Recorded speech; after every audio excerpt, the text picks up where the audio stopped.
Imagine a land of scattered colonies, each with its own problems, struggling to survive on its own. In the 1860s, British North America was at a crossroads. The colonies faced major challenges that couldn't be solved alone: economic troubles, fears of invasion, and the need for better transportation and communication. The solution? Unite the colonies into a single country. This video dives into the key reasons for Confederation, exploring the big challenges, the bold ideas, and the facts that led to the birth of Canada. Brought to you by Super Simple Sheets. From coast to coast, worksheets that work. Discover the full range of what we offer at supersimplesheets.com. Section 1. Economic Challenges. In the 1860s, the colonies of British North America were struggling economically. Trade between the colonies was difficult because there were no formal agreements or infrastructure to support it. Each colony had its own tariffs and rules, which made moving goods across borders expensive and complicated. On top of that, Britain had recently ended its reciprocity treaty with the United States, which had allowed the colonies to trade goods with the U.S. without high taxes.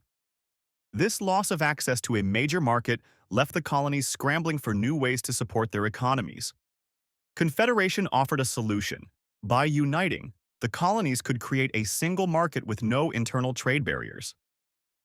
This would allow goods to flow freely between regions, boosting the economies of all the colonies.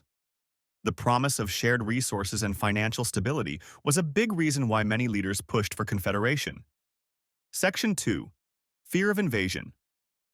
During this time, the threat of invasion was very real. The United States had just finished its Civil War, and many Americans believed in the idea of manifest destiny, the belief that the U.S. was destined to expand across North America. Some even suggested that British North America should become part of the United States. The colonies knew they were vulnerable.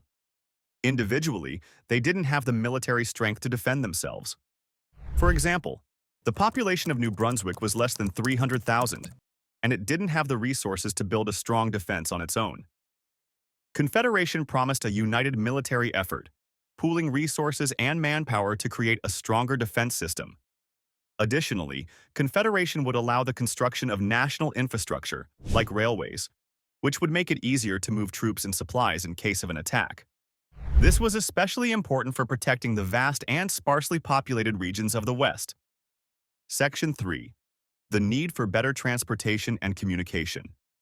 In the 1860s, travel and communication between the colonies were slow and unreliable.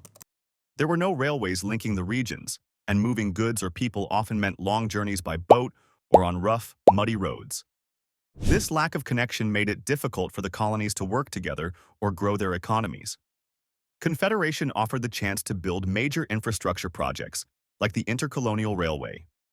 This railway would connect the Maritimes with Canada East, now Quebec, and Canada West, now Ontario, making trade and travel faster and more efficient. Better transportation would also encourage settlement in the Western Territories, which were sparsely populated and hard to reach.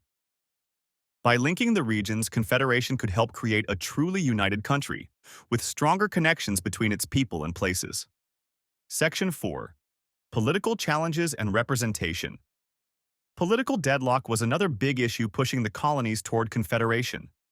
In Canada, East and Canada West, the government was split evenly between French and English representatives. This led to frequent disagreements and made it hard to pass laws or make decisions. By uniting under a single federal government, the colonies could create a new system where each region had fair representation. Provinces would handle local issues like education and healthcare, while the federal government focused on national matters like defense and trade.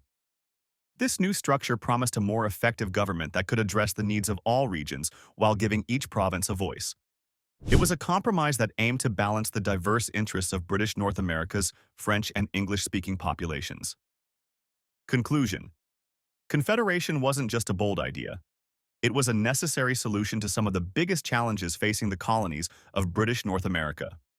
From economic troubles and the threat of invasion to the need for better transportation and political cooperation, uniting the colonies offered a way forward. By coming together, the colonies created a stronger, more secure, and more connected country that would grow into the Canada we know today. The reasons for Confederation remind us of the power of unity in overcoming challenges and building something greater together. Thanks for watching. Simplify your teaching journey with super simple sheets. Across Canada, we're known for our ready-to-use, curriculum-aligned worksheets. Dive into our educational solutions at supersimplesheets.com. Super Simple Sheets.